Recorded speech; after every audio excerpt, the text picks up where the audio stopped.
revient à des fondamentaux, entre guillemets, qu'on a eu dans le passé. On a les moyens de travailler, on reste ambitieux, bien sûr. Comme on en parlait avec Florent, on va se mettre un peu moins de pression. L'objectif final, ce sera, en fin d'année, on l'espère en tout cas, essayer de faire partie des clubs qui sont européens. Mais voilà, le projet évoqué à un certain moment, entre guillemets, de faire un club juste derrière le PSG, pour l'instant, n'est plus du tout d'actualité. L'équipe, j'espère que vous allez bien. Aujourd'hui, nous voit Actu Foot. Les supporters niçois sans doute peu apprécié la nouvelle. Le projet d'Ineos de faire du gym un concurrent du PSG n'est désormais plus d'actualité, comme l'a déclaré Jean-Pierre River lors de la présentation de Francisco Farioli. Le président des Aiglons a néanmoins précisé que les ambitions restent intéressantes et l'objectif sera de décrocher l'Europe. En parlant d'entraîneurs, les clubs français qui étaient dans le flou passent enfin à la seconde. Il était temps. Après Nice, Monaco a nommé Adi Hütter, fort de ses passages en Autriche, en Suisse et en Allemagne, tandis que Paris vient d'introniser Luis Enrique pour succéder à Christophe Galtier. Certains peuvent avancer, mais d'autres reculent, à l'image de Lyon qui a reçu le verdict de la DNCG. L'OL est contraint à un encadrement de la masse salariale et des indemnités de mutation pour reprendre le communiqué de l'instance. John Textor avait pourtant signalé une augmentation de capital via ses autres actifs, sauf que l'argument n'a pas suffi à convaincre. Il peut encore faire appel de la décision. Bref, on va faire le point sur les derniers événements comme d'habitude. Les amis, je compte sur vous d'avance pour lâcher votre meilleur j'aime sur l'épisode. C'est le meilleur moyen de mettre en avant la série et de soutenir la chaîne. Un gros merci à tous ceux qui le feront une fois de plus. Est-ce que vous vous rappelez de... Le football, il a changé.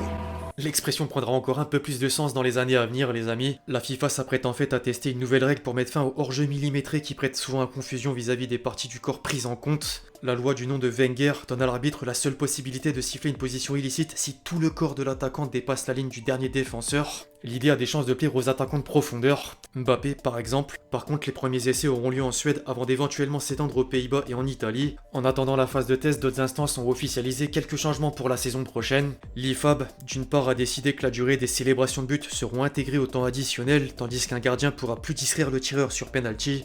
Emiliano Martinez en sueur. La Serie A, d'une autre, s'est alignée avec le diffuseur du championnat italien pour retranscrire les audios des conversations des arbitres, dont la VAR, et les échanges seront rendus publics tous les 15 jours. Il y a de quoi relancer un débat pour ou contre dans les commentaires.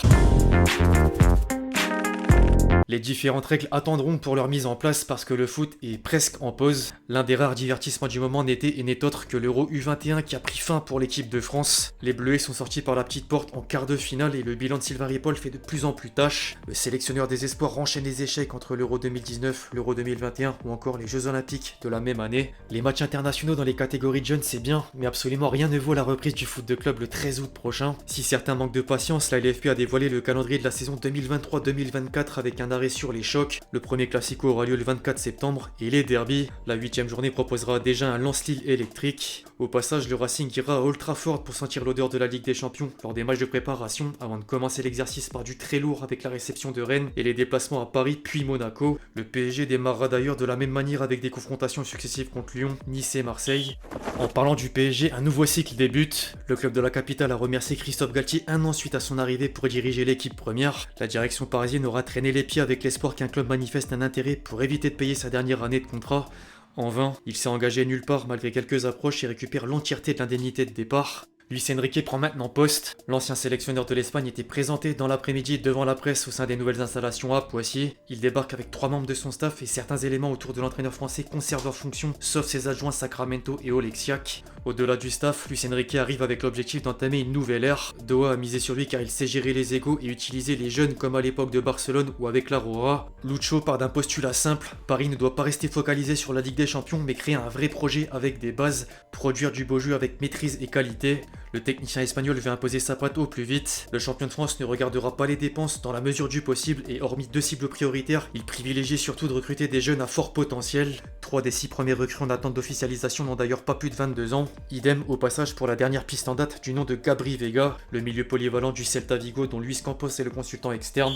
En revanche, le plus gros des chantiers concerne en partie le secteur offensif. Des interrogations se posent. Le PSG avait d'abord fait d'Harry Kane une priorité avant que le Bayern ne prenne l'avantage. L'Anglais a donné son feu vert au club allemand même si Tottenham n'est pas simple à convaincre. Les dirigeants parisiens ont ensuite passé leur curseur sur Osimhen, d'autant que Luis Campos est proche de l'agent du joueur. Or, Naples demande une somme colossale pendant que le Nigérian a montré sa volonté de poursuivre l'aventure chez le champion d'Italie. Du coup, Paris vient de relancer le dossier Kolo Muani qui est attentif au discours du club français sans pour autant donner son aval. Francfort réclame 100 millions d'euros mais la direction parisienne pense qu'il s'agit d'un bluff et qu'une offre de 70 millions pourrait suffire. Concernant la quête de l'ailier droit, Manchester City fait tout pour garder Bernardo Silva. Le Parisien explique néanmoins que le Portugais est désireux de relever un nouveau défi et envisage de rallier la capitale française. En cas d'échec, Joao Félix fait partie des profils comme plan B, même si la situation de Neymar rentre également en ligne de compte. Quant au cas Mbappé, c'est la question à 1 million pour reprendre l'expression. Les discussions avec le capitaine de l'équipe de France n'ont pas progressé d'un poil. Le PSG veut pas qu'il parte gratuitement dans un an et c'est logique, mais pense qu'il a déjà prévu de partir libre en 2024. Du côté de la presse espagnole, les informations divergent entre doute et certitude. Le Mundo Deportivo écrit que le Real Madrid n'a pas confiance et que Florentino Pérez craint de revivre l'épisode de l'été dernier. Par contre, quelques sources proches des deux clubs et en relation avec les quotidiens madrilènes annoncent que Mbappé rejoindra la Maison Blanche ce vendredi. C'est direct et affirmatif. Gallardo Martinez indique que le montant du transfert sera 224 millions d'euros, plus 56 de bonus, alors que la présentation du kick sera lieu le 22 juillet au Santiago Bernabéu. Au passage, le célèbre compte Twitter @Qatari a lâché un Hala Madrid vu plusieurs millions de fois pour faire le lien avec les dernières rumeurs. Affaire à suivre. En attendant d'en savoir plus, le Real Madrid travaille en coulisses pour préparer l'avenir. Le club merengue aurait dépassé le Barça pour mettre la main sur Arda Güler. Les dirigeants madrilènes ont proposé 20 millions d'euros au Fenerbahçe, soit plus que le montant de sa clause libératoire de 17 millions. AC Marca le considère déjà presque comme acquis. Le Barça a perdu une bataille de plus pour une pépite, mais n'est pas sans rien non plus. Fabrizio Romano a confirmé que les Blaugrana ont trouvé un accord pour la venue de Vitor Roque en provenance de l'Atlético Paranense. En parallèle, le club catalan est rassuré à propos de la menace d'une exclusion de la prochaine Ligue des Champions, car l'UEFA a conclu qu'aucun élément de l'affaire Negreira ne s'est avéré compromettant. Enfin, un mot sur l'Atlético, le plus connu, bien sûr les amis. Le voisin du Real Madrid retrouvera son précédent logo à partir de la saison 2024-2025 suite à un vote favorable des Socios. Un choix assez rare qui a néanmoins donné quelques idées à certains. PSG Community a posé une question aux supporters parisiens pour savoir quel ancien blason serait validé en 2023 et celui de la période 92-96 a fait l'unanimité. A noter qu'une autre source proche du Paris Saint-Germain sortait une petite exclue le 17 juin dernier. Paname75 a révélé que le club français travaille sur un projet de nouveau logo qui verra le jour d'ici 1 ou 2 ans. Il sera visiblement moderne, très épuré avec 2 traits pour représenter la tour Eiffel, plus une fleur de lys, et le modèle présenté en interne ne comportait aucune écriture. Y a de quoi avoir peur du résultat, c'est clair. Second poteau, Pavard.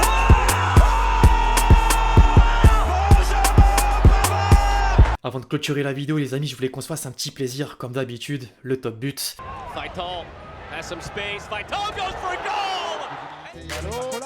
On rentre vers Cherki, la frappe de camp de Ryan Cherki. Still loose, full through, the spin, the pump, the goal. Spinning, Tyler Boyd, Tyler Boyd. Bref, l'équipe c'est tout pour l'actu foot du jour, j'espère que vous l'avez kiffé, je compte sur vous si c'est le cas pour lâcher votre meilleur j'aime, vous connaissez la recette. N'hésitez pas à me donner vos avis sur tous les sujets qu'on a pu aborder aujourd'hui, puis d'ici là on se retrouve très vite sur la chaîne pour de nouvelles vidéos, c'était Lexti, ciao ciao.